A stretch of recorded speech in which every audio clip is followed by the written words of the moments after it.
Hi guys, അപ്പോൾ ഇന്ന് നമ്മൾ നോക്കാൻ പോകുന്നത് നിങ്ങൾ ഏതൊരു പരിസ്ഥിതിയിലാണ്, നിങ്ങൾ എന്താണ് നിങ്ങളുടെ പേഴ്സണെ കുറിച്ച് ചിന്തിക്കുന്നത്, അല്ലെങ്കിൽ നിങ്ങളുടെ റിലേഷൻഷിപ്പിൽ ഒരു അർജന്റ് സ്റ്റാൻഡ് എടുക്കണമെങ്കിൽ നിങ്ങൾ എന്തായിരിക്കും എടുക്കേണ്ടത്, ഏത് രീതിയിലായിരിക്കും അതിനെ എടുക്കേണ്ടത് എന്നതിനെക്കുറിച്ചുള്ള റീഡിംഗ് ആണ്. അപ്പോൾ നമുക്ക് സ്റ്റാർ കാർഡാണ് ആദ്യം കിട്ടിയിട്ടുള്ളത്. എനിക്ക് തോന്നുന്നു ഈ ഒരു റിലേഷൻഷിപ്പിൽ നിങ്ങൾക്ക് വളരെയധികം ഹോപ്പ് ഉള്ളതായിട്ട് കാണുന്നുണ്ട്, അല്ലെങ്കിൽ നിങ്ങൾ ഒത്തിരി ആഗ്രഹിക്കുന്നുണ്ട് ഈ ഒരു റിലേഷൻഷിപ്പ് നിങ്ങളുടേതായി തീരാൻ. ആൻഡ് ഈ ഒരു പേഴ്സൺ എനിക്ക് മനസ്സിലാവുന്നത് നിങ്ങളുടെ സോൾമേറ്റ് ആകാനുള്ള സാധ്യത വളരെ കൂടുതലാണ്. ഓക്കെ, അതുപോലെ പാസ്റ്റ് ലൈഫിൽ നിങ്ങളുമായി ബന്ധമുണ്ടാകാൻ സാധ്യതയുള്ള, അല്ലെങ്കിൽ നിങ്ങൾക്ക് പാസ്റ്റ് ലൈഫിൽ പ്രോമിസസ് തന്നിട്ടുള്ള അത് കംപ്ലീറ്റ് ആക്കാൻ വരുന്ന ഒരു പേഴ്സൺ ആയിട്ട് ഫീൽ ചെയ്യുന്നുണ്ട്. യെസ്, നിങ്ങളുടെ മനസ്സിൽ ഇങ്ങനെയുള്ളൊരു ഡൗട്ട് ആയിരിക്കാമെന്നാണ് എനിക്ക് ഫീൽ ചെയ്യുന്നത്. അതായത് ഈ ഒരു പേഴ്സൺ നല്ലതാണ്, മോശമാണെന്ന് ഒരിക്കലും പറയില്ല. ആ ഒരു പേഴ്സന്റെ ഭാഗത്ത് കുറേ നല്ല ഗുണങ്ങളുണ്ട്. ആ നല്ല ഗുണങ്ങൾ പലപ്പോഴും എന്നെ പല രീതിയിലും ഹീലും ചെയ്തിട്ടുണ്ട്. ഇതൊക്കെ നിങ്ങൾക്കറിയാം. പക്ഷെ എവിടെയൊക്കെയോ ഈ ഒരു പേഴ്സൺ നിങ്ങൾക്ക് ബുദ്ധിമുട്ടും തരുന്നുണ്ട്. അപ്പോൾ ഈ ഒരു കണക്ഷനിൽ നിന്ന് ഡിറ്റാച്ച് ആകണോ എന്നൊരു ചോദ്യം നിങ്ങൾ നിങ്ങളോട് തന്നെ ചോദിക്കുമ്പോൾ നിങ്ങളുടെ മനസ്സ് പറയുന്നത് ഈ ഒരു വ്യക്തിയിൽ നിന്ന് നിങ്ങൾ ഡിറ്റാച്ച് ആയി പോയാൽ നിങ്ങൾക്ക് വേറൊരു നല്ല വ്യക്തിയെ കിട്ടുമോ ഇല്ലയോ എന്നത് എന്താണ് ഉറപ്പ്?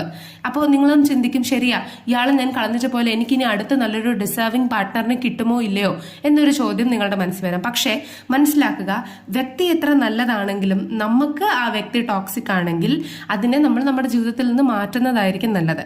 കാരണം ഒരു പരിധിവരെ ഒരു നാൾ നമുക്ക് മനസ്സമാധാനം തന്നിരുന്നു എന്നും പറഞ്ഞ് എല്ലാ നാളും നമ്മൾ ആ ഒരു മനസ്സമാധാനക്കേടായി മാറിയ വ്യക്തി നമ്മുടെ ജീവിതത്തിൽ വെച്ചുകൊണ്ടിരിക്കേണ്ട ആവശ്യമില്ല.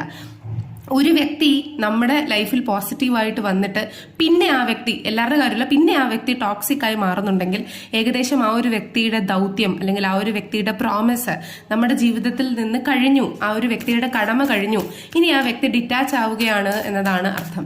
അതുപോലെ എല്ലാ സോൾമേറ്റ്സിനെയും ഒരിക്കലും നമുക്ക് വിവാഹം കഴിക്കാൻ സാധിക്കുകയില്ല. ഓക്കെ, ട്വിൻ ഫ്ലെയിം ആണ് എങ്കിൽ നമ്മൾ സർട്ടൻ സ്റ്റേജിലൂടെ ആയിരിക്കും കടന്നു പോകുന്നത്. സോൾമേറ്റ്സ് ആണെങ്കിൽ എല്ലാ സോൾമേറ്റ്സിനെയും നമുക്ക് വിവാഹം കഴിക്കാൻ സാധിക്കുകയില്ല.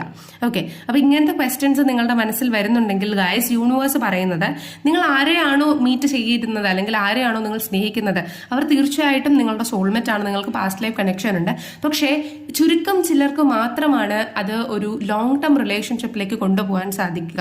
മറ്റുള്ളവർക്ക് നിങ്ങളുടെ പാർട്ട്ണർ നിങ്ങളെ ഹീൽ ചെയ്യാൻ വന്നു, നിങ്ങളെ ഇൻഡിപെൻഡന്റ് ആക്കാൻ വന്നു, ആ ഒരു ദൗത്യം ചെയ്ത് കഴിയുമ്പോൾ പിന്നെ ചിലപ്പോൾ ആ ഒരു പേഴ്സൺ നിങ്ങളിൽ നിന്ന് ഡിറ്റാച്ച് ആയേക്കാം.